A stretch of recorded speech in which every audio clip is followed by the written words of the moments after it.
Some of the best longboarders, maybe like in the world, were surfing Malibu First Point.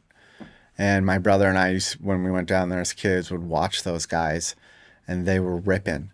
The older guys that talk about at the beach, they taught us so much, growing up, just about surfing and etiquette. And while those times may have been tough, back then, and putting in your dues, when you get older, you see, like, you're grateful for those things. If you made it up to the nose and had a good nose ride, but you didn't make it back, they're like, oh, it doesn't count. It's a small miracle, and when you do it just right, it feels like you're flying. Welcome, Ben Samuel, to The Young Athletic. How you doing today? Great. Thanks for coming. I'm always excited to talk surf. It's one of the coolest parts about Southern California. Tell us a little bit about, how you got into surfing.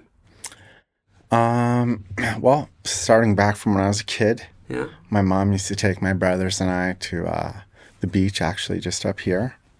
And we used to hang out in the sand and boogie board and go over to the corner store and get candy. So that's like my initial memories of growing up at the beach was mostly with Mom. Yeah. And did you always want to surf when you got the boogie board, or yeah, that's a great question. We started off on the boogie board. Right. And of course, we were laying down on the boogie board and going for barrels, and then we wanted to stand up on the boogie board. So we started standing up on the boogie board. Yeah. And my mom's brother, my uncle, I have two cousins, and they surf. They're from Carlsbad. They surfed and boogie board, and so we always looked up to them, and I think that's kind of what inspired us to surf. You say you got a twin brother or just a brother? I have an identical twin brother. Identical twin brother. So you guys both decided to surf? Yeah, we both decided to surf, and my older brother as well. He surfed, but he mostly rode a shortboard. And my twin and I went to the longboard. I think it's because our cousin longboarded as well. So, we started off with that. What is it about longboarding that drew you to it? I think just seeing it on the magazines.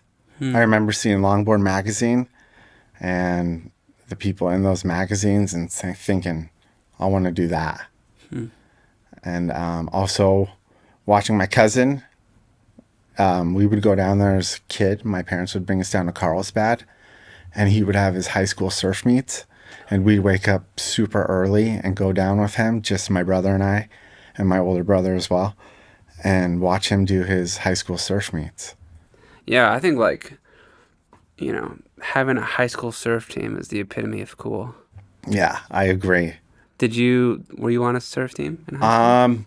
I was not on a surf team in high school. They may have started it the last year. Okay. But I went to Cal State University, Channel Islands, here in Camarillo, and I started a surf team in 2012. And from what I know, it's still doing excellent. That's awesome. Yeah. And you founded it. I founded it, yeah. Along with another student, Kevin, and the both of us did the paperwork, got the team together, got meets together, and it's still going strong. What was it like organizing, something brand new like that? I didn't realize how much paperwork was going to go into it. Everything was mostly paperwork, meetings with faculty, meeting with admin, making sure our ducks were in a row, getting waivers signed. So in that aspect, it was harder than I thought, but we had the talent, and this area produces a lot of good talent, and so it worked out very well. Was there a lot of appeal to the students? Yeah, there was a lot of appeal. There were students from all over Midwest, Chicago, and there was a lot of participation. Yeah. Yeah. Do you guys have competitions against other schools? We did.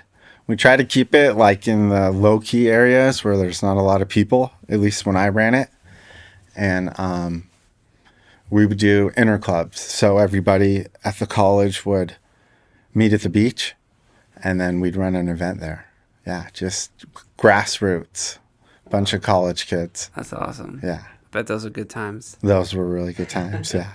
Was your brother there too? No, he didn't go to college. Okay. Yeah, my twin brother was actually working at the Malibu Racket Club. He was there for years. My older brother got his degree in biochemistry at UCSD. And then he actually came back. And in 2004, maybe 8, he became a lifeguard, LA County lifeguard, and he's been doing that ever since. Wow. He does acting, bartending, runs an Airbnb. So he's a hard worker. Sounds like a lot of fun though. Yeah. All those jobs. Yeah. Busy guy. Almost like a Baywatch kind of thing.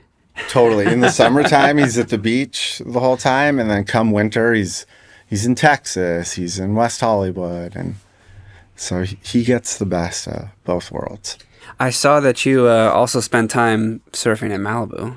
Yes. What's the difference between, surf down there and surf up here? Well, luckily, I live in between 2 excellent point breaks. So you have California Street, C Street, which is excellent for longboarding and gets the winter swells. And then you have Malibu, which gets the summer swells and is a world-class point break. How do, situations that or not situations, what's the word I'm looking for? Locations so close, like Malibu and Ventura, get different seasonal swells? Just the way it works? Yeah, it's the way in the wintertime, you get the swells that come out of the north. Right. So like up in Alaska, Oregon, those big storms, they produce waves and they hit the beach from the north. In the summertime, you get the south swells that come up from Mexico, more of the tropical stuff, and that hits Malibu at a perfect angle, and you have waves. So it just sort of doesn't get around the bend of Wainimi. Yeah, when it's coming from the north, it doesn't hit Malibu. Interesting. Yeah. Sometimes if there's a little west in it, you'll get a little bit of swell, but nothing like it is up here. What's the surf culture like in the two different places? Because I hear different things from different people. Yeah, that's well, in Malibu, like Malibu is the mecca of longboarding, so a lot of respect is placed on surfing out there, having respect for your elders, knowing your history, being patient. As far as the water, and then the characters on the beach. Like in most beaches, you have certain characters, like some of the characters that are not house that hang out there all day, and those guys are, they're different breed. Mm-hmm. Yeah. And here it's low key. What's it like here? Here in Ventura, same thing. I'm sure that there's characters, but in Malibu, it's the same ones. They've been there for years. Mm-hmm. I can give you an example of Malibu Carl. Most people know of Malibu Carl. When I started surfing there as a kid, Malibu Carl was there. And my dad would drop me off, and he would chit-chat with Carl and make sure that my brothers and I were looked out for. And Carl, we could always count on Carl being there. Everybody knows him. I mean, even if you've been down to the beach a few times, Malibu Carl is a staple of Malibu. A legend. He's a legend. Wow, that's awesome. Yeah, I mean, that's exactly like what movies are made out of, Yeah. Movie characters. Yeah. Malibu Carl. Malibu Carl. So he was there when you were a kid, and he's still there? He was there from when I was a kid. He's a Vietnam vet. I know he has some roots out in Carson, but he chooses to be at Malibu on the beach. What have you learned from Mr. Carl? He said he kind of looked after you. Yeah. So Carl taught me about respect. Respecting the people that have been there before me. Does he's still there and have an influence, you think? Yeah, he's still there and has an influence. It's kind of weird because Malibu's a weird place. If you stay there too long, it can end up not being such a good thing. And so, it's good to always have something outside of the beach, something going on. And that's kind of like what I learned. And I've learned that from Carl and a lot of the people that have been around the beach. They've always inspired me, to have fun and surf, but to make sure I got other things going on outside of the beach. Interesting. So a balance. Exactly, a balance. What did you do outside of the water? I know you're a teacher right now. Yeah, I'm currently a PE teacher. I got my master's in school counseling. I got my bachelor's in psychology. And I've dedicated these later years of my life really just to giving back. Hmm. And has that been fun for you? Oh, it's been great. Yeah. It's been great. Yeah. How long have you been at the school that you're at now? I've been at the school, we're going, my 5th year. This is my 5th year there. I started there as an intern for school counseling, and then they kept me on. So I've been there ever since in different positions, but right now full-time PE teacher and part-time school counselor.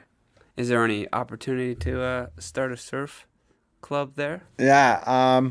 So actually, we've organized a beach day. It's a school beach day. We're going to run it at the end of February. It's going to be the first of its kind. It's a K through 8 school, so I've had a lot of students. Mr. Ben, can you teach me how to surf? Can you teach me how to surf? So I'm grateful for the opportunity. We're going to have it at the end of February, and hopefully everybody comes down. Yeah, I should come out and get some clips of you guys. Yeah. You gonna try to teach some Yeah, surfing try to skills? teach him, do some ocean safety, of course, Yeah. before we go out, and then have a few surfboards down there, push them in some waves. That's awesome. Yeah. When is that exactly? That's going to be February 21st. February 21st. Yeah. Just tried to lock it in today. I'll have to check the schedule. What beach? You know what they said? Bunny Beach. You know where Bunny Beach is? I have no idea. What Yeah, it's, parents have their own names for beaches. So Oh, okay. I'll have to look up where Bunny Beach is. I think it's right here off in between Seaward and the Point. There's maybe a campground with parking. Campground with parking. I know where the volleyball courts are, or is it past that? It might be right around that area. Okay. Yeah. I'll find out, and I'll send Yeah. you a message as soon as we... We'll get some clips and promote it. Yeah, That'd be that awesome. would be great. Yeah. Have you taught surfing before? Teaching surfing it's not really my thing. My brother loves it. Oh, My yeah? brother's excellent at it. He's taught me how to teach others, but I've taught people before. Yeah, definitely family members and close friends. Is your brother local? Is he still here? Yeah, he's still here. Oh, we should get him on next time. Yeah, Have the brothers united. yeah. We got to get him on. He was saying, "Oh, you're gonna take me with you?" And I was like, "I don't know about that." Totally. Totally. The more the merrier. Do you guys still surf together? We still surf together. We have different work schedules, so it's not always together. I built myself a little more time and can surf more than he does right now, but yeah. Where do you guys typically surf? C Street? Yeah, C Street, the winter time, Malibu summertime.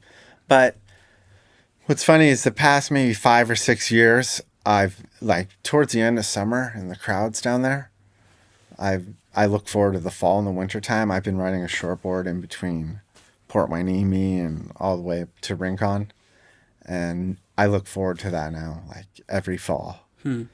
So it's good to switch it up. Yeah. Yeah. I saw the Rincon Classics coming soon. Yeah. Do you have any involvement in that or any history with that? Well, they have 2 every year. Oh, okay. So they have the Rincon, I think it was the Nose Rider, put on by Cole Robbins, and then the Classic with the Coalition. Is that where all the clubs come down? I'm not sure. I think it is. And yeah, our team will be there. The Malibu Surfing Association will be there. It's funny, in the late 90s or early 2000s, I don't know what happened, but we had gotten banned, the club, for a couple of years from that particular event. And then The MSA got banned? the MSA got banned from that event for a few years, and then Wow. they had us back. We've been doing it now for a while, but So what does that look like? You guys got team riders? You got Yeah, team riders. I mean, when I first joined the club in the late 90s, some of the best longboarders, maybe like in the world, were surfing Malibu First Point. And my brother and I, when we went down there as kids, would watch those guys, and they were ripping. And they were part of the Malibu Surfing Association. So, in order to do contests and events, when you get to that skill level, you got to join a club. This was prior to the WSL. They had the ASP tour. I don't know too much about that. But if you join a club on the coast, you can do these events anywhere from Santa Cruz to San Diego. And that's really like that. The coalition of surf clubs is a great start for competitive surfing. And those guys down at the beach at the time in the late 90s, they were part of the club. And they were going San Diego, Santa Cruz, winning all the events. And so that's another thing that inspired us. was it just longboarding, or were they also good at shortboarding? They're great surfers, longboarding and shortboarding, but Surfrider is like a longboarding focused beach. Oh, okay. The majority of people there ride longboards. When it gets bigger, they ride shortboards. And so it worked out well. They were riding longboards. We were riding longboards. So you joined that club and you started competing? Yeah. Yeah. So, how it worked, it was the late 90s. My uncle at the time, so my aunt, well, I won't call him my uncle. He was my aunt's boyfriend. Okay. He was a tandem surfer, and he tandem surfed with my aunt down at Malibu at First Point. And this is right as we're getting into surfing and doing the boogie boards at Seaward. And now my aunt's surfing at Malibu. So now we're going over to Malibu. There's no boogie boards. It's surfing only. And so we'd sit on the beach. We'd watch those guys surfing really well out there. And then my aunt was out there tandem surfing. And so, This is two people on one board. yeah. Okay. Yeah, two people on one board. And to make it better, they do, fancy poses. They do lifts, Wow. spin arounds. They do, I can picture it. yeah, Yeah. yeah, kind of like a circus act, but Yeah. out there on a surfboard. Really entertaining, and it has, tandem surfing has a lot of historical roots that go way back to Hawaii and the beginning of surfing. You don't see it that much anymore, unfortunately. Yeah. I think like in the late 90s and early 2000s, there was a period of time it was kind of frowned upon, but yeah, tandem surfing was really cool to watch and has historical roots. And my aunt did it at Surfrider Beach. And They should bring it back into the competitions. yeah, they definitely should bring back. It's funny. Our club, Malibu Surfing Association, we don't have that slot anymore for tandem surfing, but I do believe down south there's a few clubs that run slots for tandem surfing. Yeah. But they just have like less opportunities to compete or something. Yeah, they have less opportunities to compete. But yeah, amazing to watch. There was actually this tandem couple that my aunt and her boyfriend were friends with at the time, Bobby and Anna, and these two, they charged pipeline. So you imagine two people on one board at Surfrider, that's one thing, but dropping in at Pipe with two people on the board's massive. And Yeah, it's extra long. yeah. So it was a really cool time in history, tandem surfing, and my aunt kind of got me surfing just by watching her and her boyfriend at the time. Are you a big surfing history buff? You know, I know a lot of the history. I know enough history. There's always more to learn, and I'm constantly learning every day. And the older I get, the more I'm learning, and it's important to know in surfing. I feel like the older I get, the more I appreciate history. Yeah, I feel the same way. Yeah, most definitely. I'll tell you a story. I went to Israel in 2008. And all through middle school and high school, history was like, cool. Reading about all this stuff, reading about it, and kind of forgot about it. And when I went to Israel on this tour, It was amazing. All these things they were talking about on the tour and these sites and places we went to, it all came back to me. Like I was remembering sitting in middle school and high school learning about these things. And so, yeah, history is really cool. I don't think you learn to appreciate it till later in life. Yeah. Yeah, we need to do something to preserve, surfing history here. Yeah, most definitely. Yeah. I look to my elders. I mean, social media is a big thing now, and I'm still, learning from them and as much as I can before the generation, continues moving on. I interviewed Blinky like I told you, Yeah. but I'm thinking I should do like a short feature film on his shop and a little bit more, you Oh, know. yeah.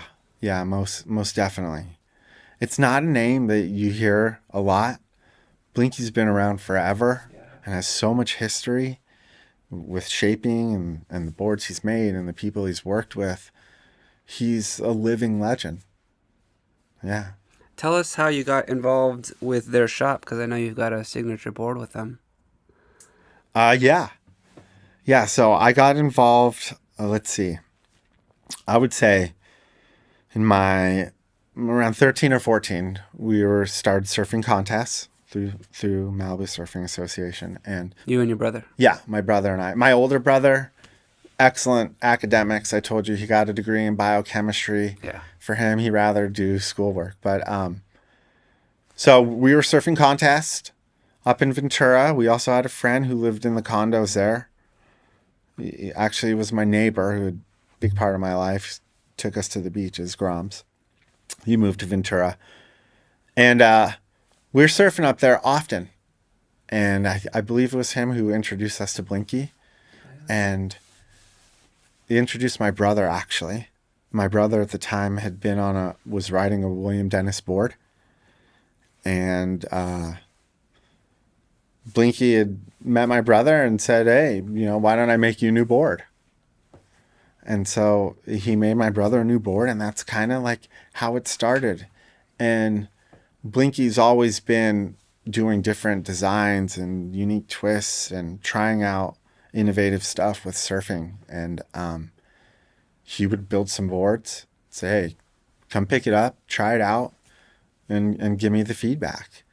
And so my brother started with that originally, and then I started riding his boards. And same thing, hey, try this board out, we'd take it over Malibu. He knew we surfed Malibu often.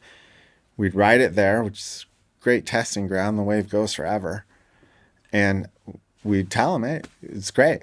Excellent nose rider or turning. I mean, we'd just tell him how we're surfing, and he would tell us, okay, cool. I'm going to twist this up a little bit. We'll do this, and come pick it up and tell me how it rides. So he's really designing custom boards for you. Yeah. That's awesome. Yeah. And in my younger years, even now in adulthood, I go in there with him, and he would show me everything he's doing. He'd talk to me about the boards, the rails, the dimensions, and super grateful and lucky to have those opportunities, especially as a kid. Have you any interest in shaping boards like him? Or getting into that side at all? Did you ever think about it? There's so many people shaping. Oh, really? I haven't thought about it. Well, I haven't thought about it. Yeah. What? Who else is shaping? I don't know that local shapers. Yeah, local shapers. I mean, these days people are grabbing blanks. They're going into the garage and they're Oh, really? scrubbing out blanks, or they have a room and they're making boards. Interesting. Yeah. Yeah, I mean, I feel like everyone's doing everything themselves these days. Yeah, it's cheaper that way. Yeah. It's cheaper that way. And yeah, I don't know that I could do it, especially starting now. And super lucky to have someone who knows what they're doing and has made many boards that can kind of do that process. Yeah, I definitely want And guide me. to. I definitely want to get a bigger profile on him in the shop. Yeah. And even who's his longtime partner that the other shaper that he was in business with? Um, Bill. Bill? Uh, Because William Dennis, right? yeah. Which is funny because Blinky is Bill. Right. I his partner William. Yeah, they work together, and I don't see him as much in the shop. Mm. I know they're still active, and yeah, as far as the history on that one, when we started riding for him, it was Blinky was shaping the boards. But I know he did have a partner at one time. Blinky also shaped for Maury Pope. Yeah, you told me that. Yeah, which is unreal. Yeah, those were some old school blanks and boards, and really kind of the first of their time. Tell me the difference between like, regular surfing, your normal stance, and then like, standing on the nose, and I don't even know what it's called, but it's so impressive to get that balance. Yeah, Nose riding? Is yeah, that what it's called? nose riding. And you have a hang 10, you have a hang 5. How do you do that?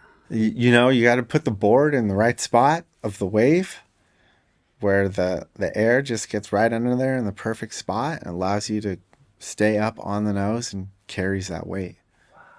Yeah. It's like a small miracle. It's a small miracle, and when you do it just right, it feels like you're flying. Is that your favorite way to surf? Yeah, yeah. I mean, no nose riding is as far as longboarding. Yeah, it's well, So where do you put the board for the wave to keep that balance? yeah. You want to put the board right where you can get the most of that air, which is generally in the pocket of the wave, where the wave's just curling.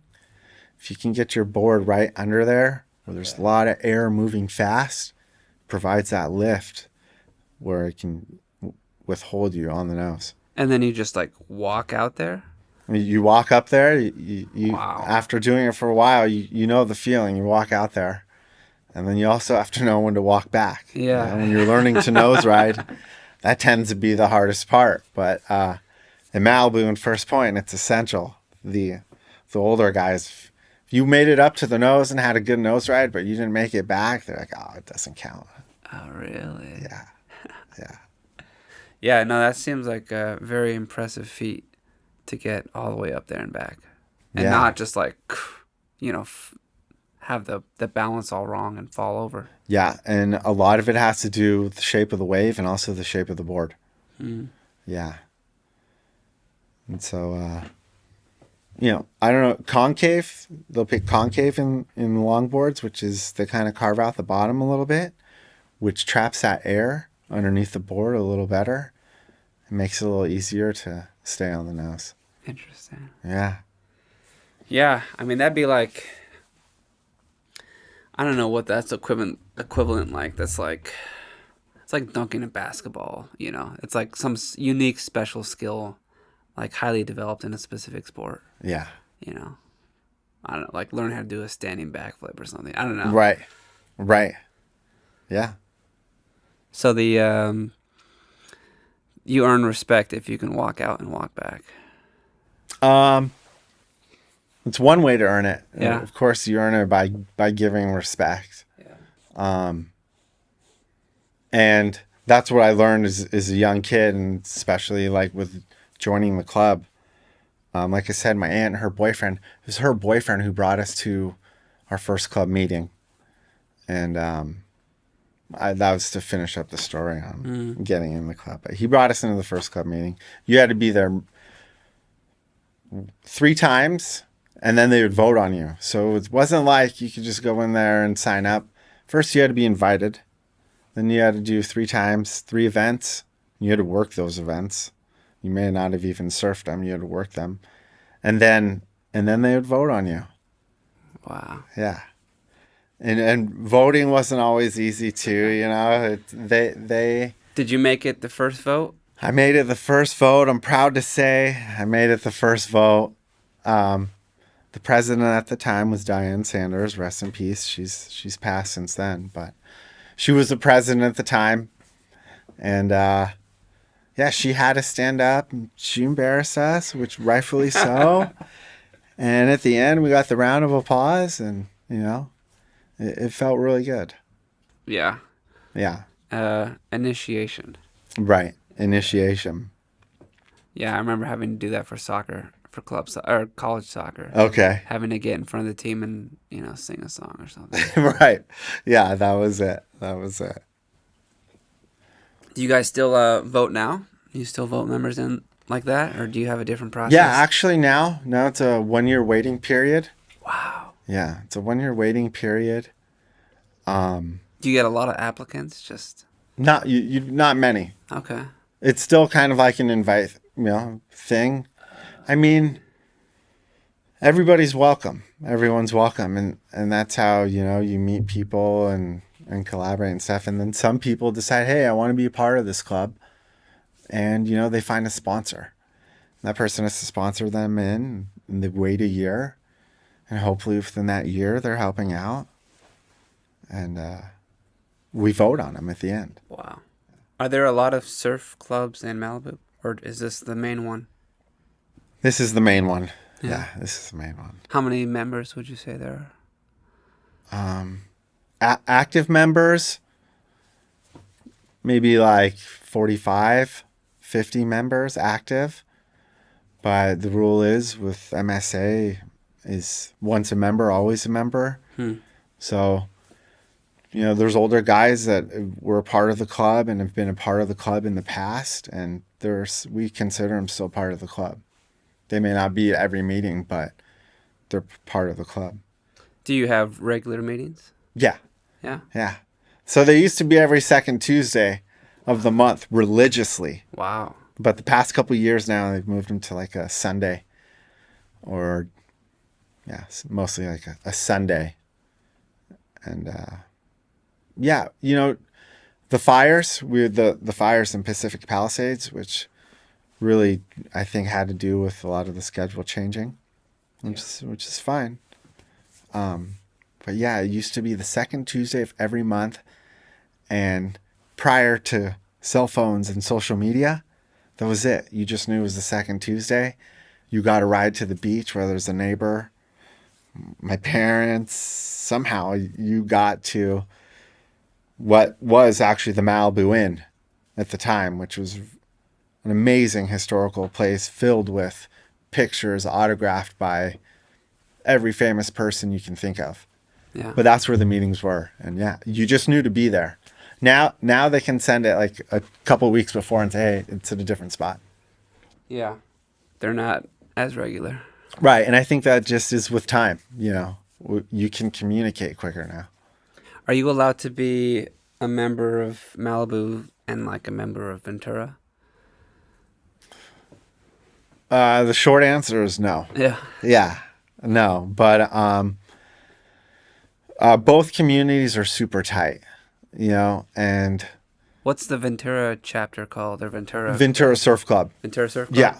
Okay. Yeah. And they've been around forever, and some of the guys are still there running it today, which is great. They have their annual contest.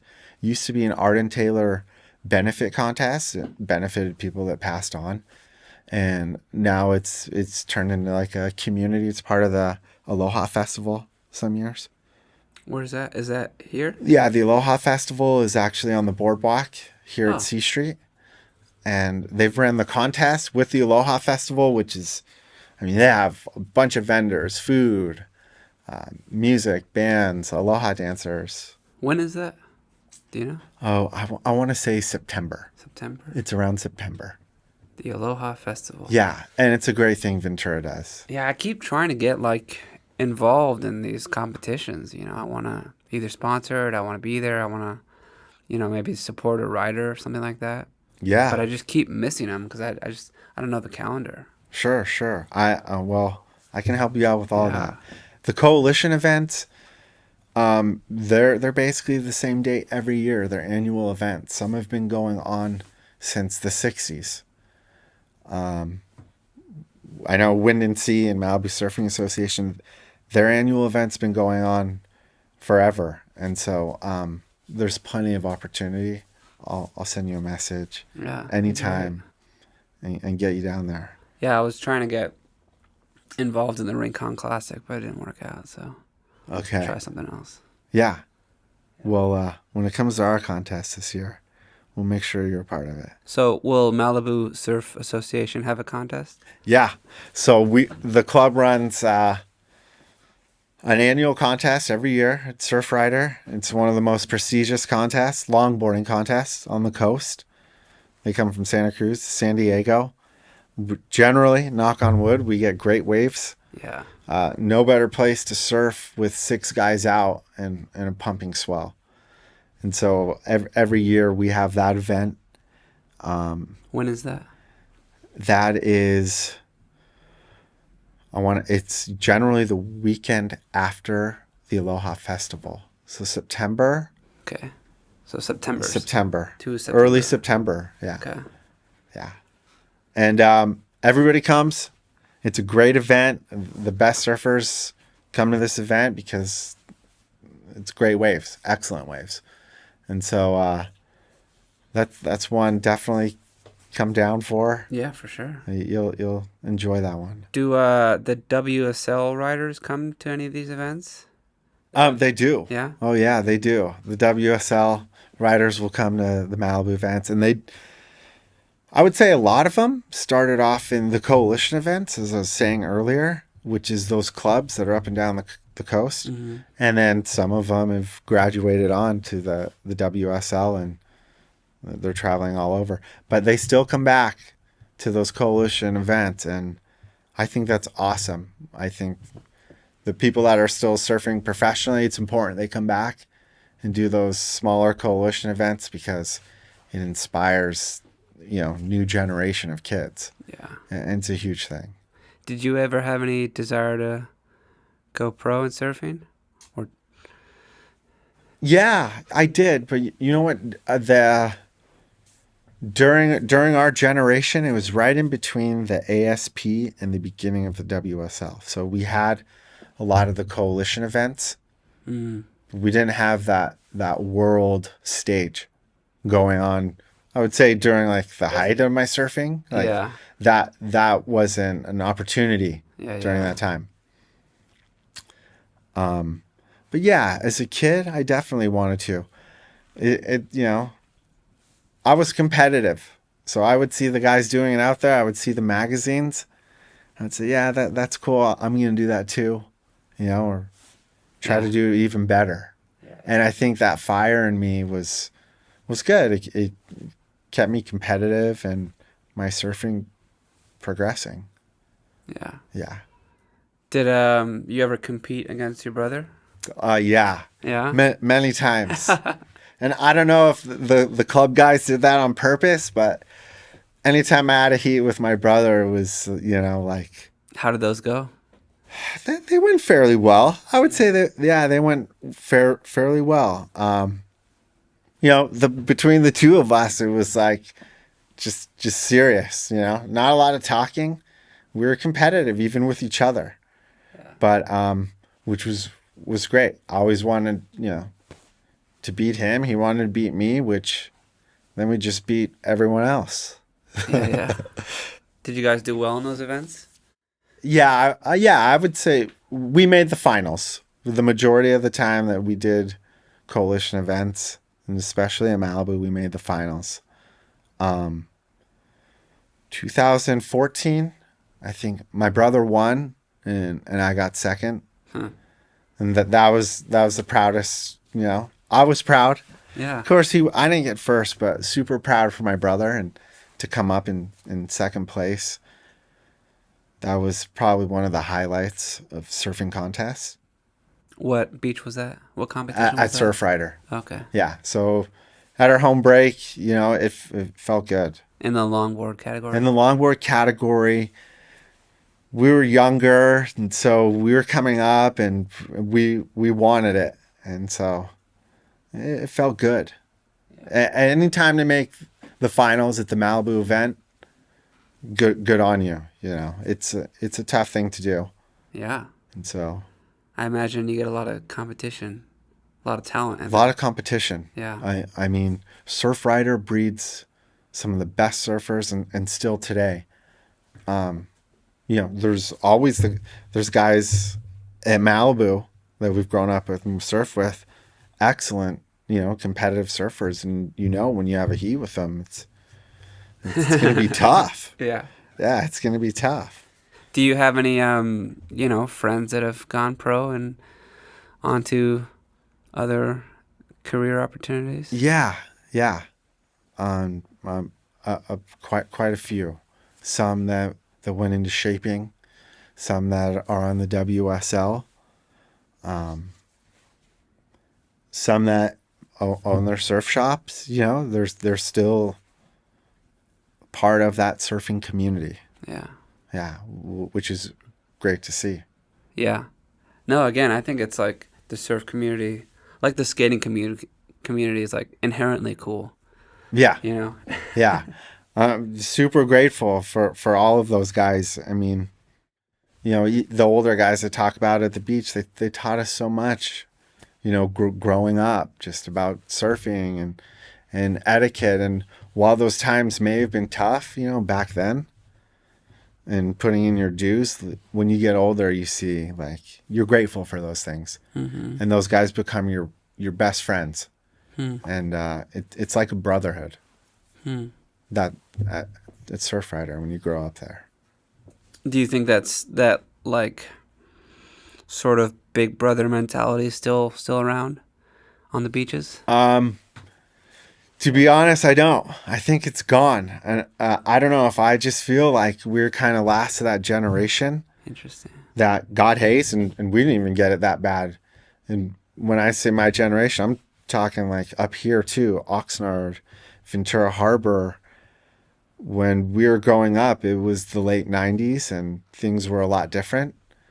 There was, a lot more fighting on the beach, a lot of territorial disputes, and you don't see that as much.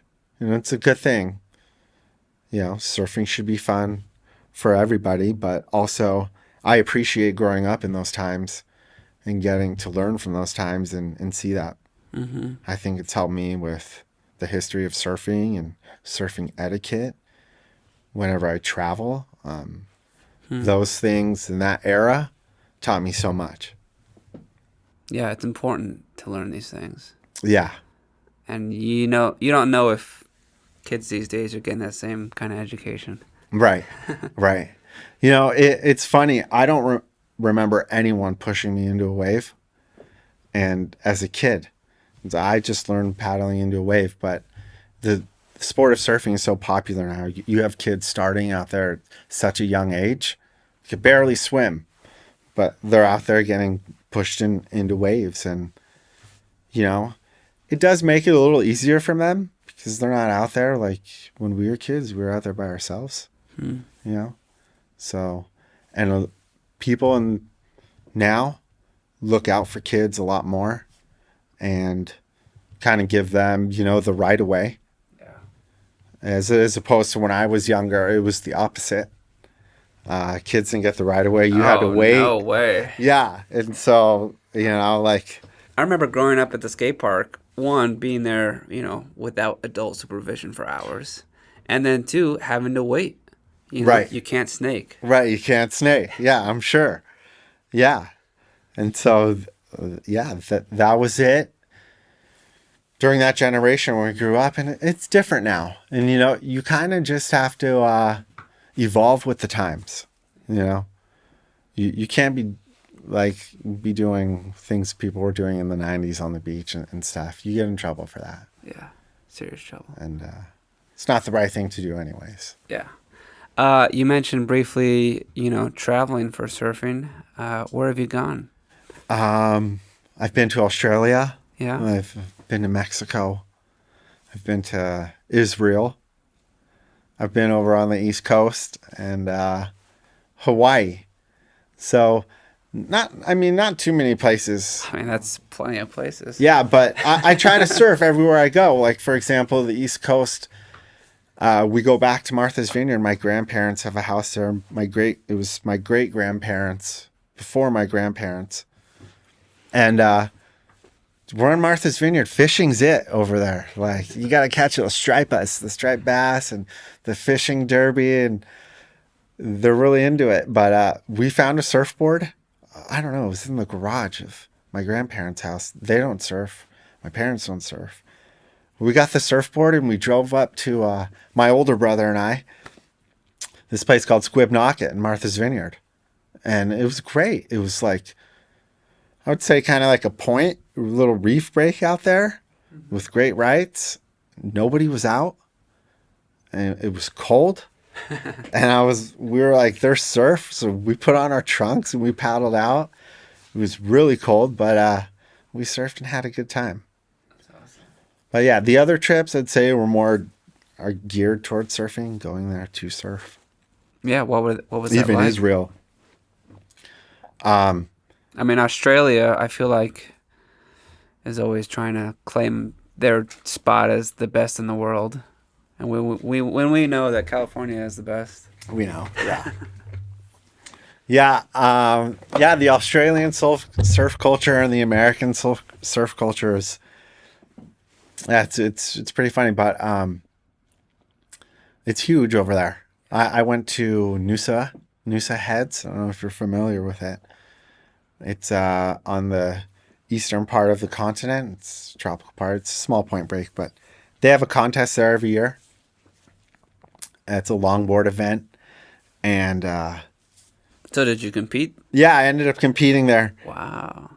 Well, yeah. So I went with MSA, Okay. Malibu Surfing Association, and at the time, the president was. I mean, I've been an active member since probably I was 11, 12 years old, maybe even before then. There's been so many different presidents, but at this time, this president he's focused on a competitive team, and so he put a team together, and surfing everywhere was his goal. So he sent us over to Australia. Wow. Yeah. And we would go to Australia. We went to Noosa. It was my first time. It's amazing. Just seeing the culture and the different things, the animals, the surf, the warm water. But yeah, I bet that was a great trip. it was a great trip. I didn't make the finals on that trip, but Man, you just made it. being there, Yeah. I made it. And there's this place called Boiling Pots that's just above Noosa Heads, which is the longboard break. But Boiling Pots, the waves were firing, and was with one of my best friends at the time. And actually, it was with a few friends, but one of my best friends was up there, and he had taken off on a wave. Something happened. His fin cut right here. Oh, like they said, inches or millimeters away from his artery. And on that trip, he was out of the water before I knew it, and someone had taken him to the hospital. He got stitches. Yeah. Yikes. But yeah, a lot of great surf breaks out there. Yeah. And they call their longboards, they call them mals. Mouse? Mals. So short for Malibu. Interesting. Yeah. So they call their longboard mals. Yeah. That's kind of cool. What about They really like Malibu. yeah? Yeah. I would think so. Did they like, say hi to you and sort of think you were cool coming from Malibu? No.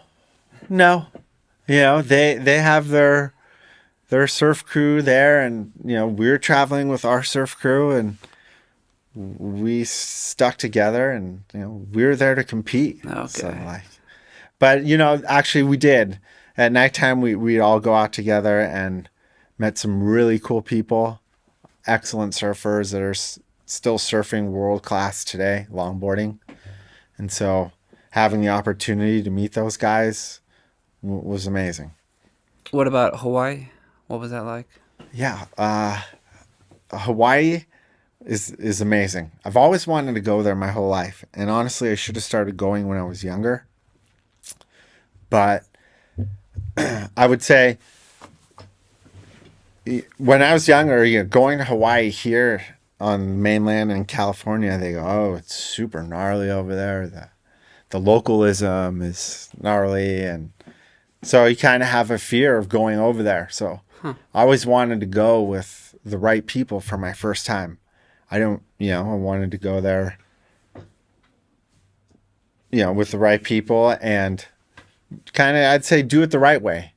What were you trying to like be careful about when you brought those people and do it?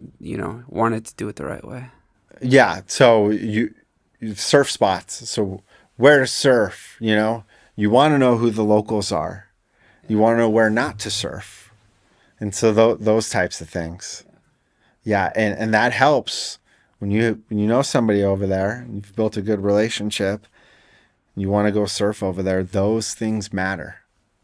Did you meet their version of Malibu Carl? No, I didn't have the opportunity. And I think Malibu Carl is a one-off, unique, one of a kind guy. Yeah. So how long were you in Hawaii? So I've been going, well, to my point, it took me forever to go there. And so the guys that I surf with in Malibu, some of the older guys, they've been going there for years, and I had the opportunity to go there with a friend and also surf with those guys who kind of showed me the ropes a little bit and got to surf in Hawaii. As a surfer, that's like your dream is to go surf in Hawaii. Would you say that's like the mecca of surfing is Hawaii? Or like, some people say Malibu or Huntington Beach. I would say Hawaii definitely is the proving ground of surfing. Huh. Like if you want to be on that world stage and be professional, you've got to go to Hawaii and be able to surf those waves. Mostly for the shortboard. Are they bigger waves?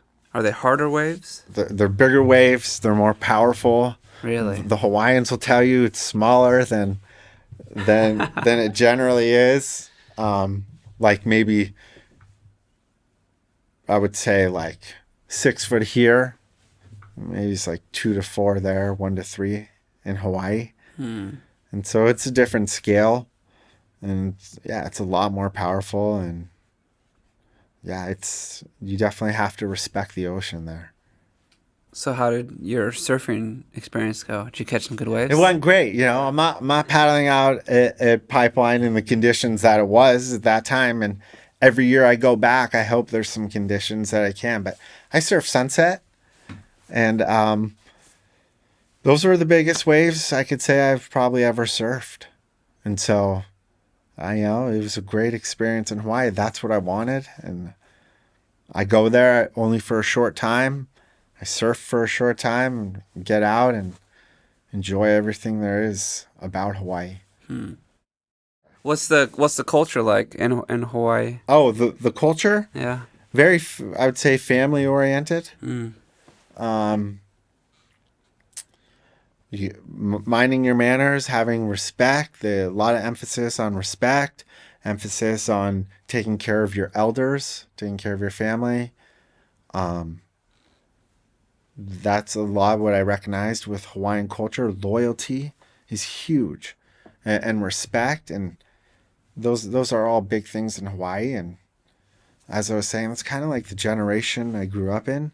Those things are like, have kind of evolved. Don't want to say lost, but it seems to me like the Hawaiian culture, they still really stick to that, and the loyalty and respect and family is a big important thing. Is what I realized when I was there. Do you go there regularly? Or the last 4 years now, I've Yeah? gone there. Yeah, last 4 years. Actually, except this year, I didn't go this year. But so prior, this would have been the 5th year. Yeah. Do you go this time of year usually? It's usually this time of year. Generally has to work out with my work schedule. Which is good. It's that time of year in Hawaii. You want to be there and during the winter time. So that's generally the time I go. I look forward to it. It's a great break away from here and home. Yeah. Yeah.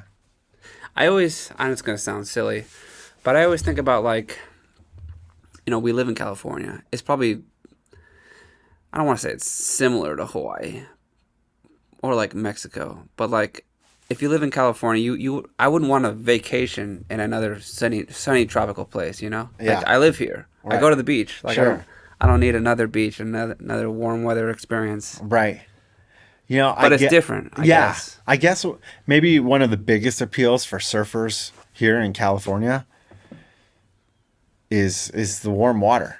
I mean, to Mm. be able to go somewhere and just go out and paddle out in trunks, warm water is amazing feeling. I mean, opposed to here, you have to get into the wetsuit. Yeah, It's tough, but you know, it takes dedication, and that separates, you know, the, the people that really want it. that really want it exactly. Yeah, those wetsuits are so dang tight. Yeah. I remember putting them on as a kid and be like, "Oh, get me out of this thing." Yeah, yeah.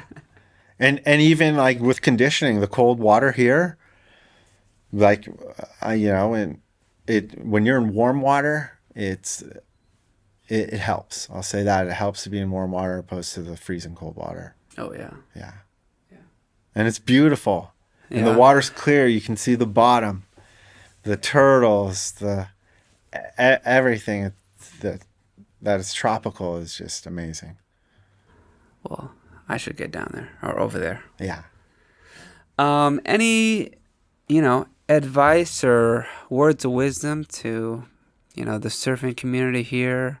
Maybe younger kids that want to continue in surfing, or, just advice you've learned along the way that you want to share? Definitely what I realize is when I'm older is you're stronger together. And that goes for like the Ventura surf community and the Malibu surf community, some of the, world-class surfers. And together it's like we're Southern California, and it's I want to say like it's a good representation of where we come from. It's better to be together than divided. And yeah, say hi to people, be nice out there, be patient when you're beginning to surf. That's important. That's what surfing has taught me a lot, is to be patient. With each other and with the waves? Exactly. With each other and the waves. Yeah. I've been speaking with Ben Samuel of Malibu Surf Association. Thanks for coming on the podcast. Yeah. Thank you for having me.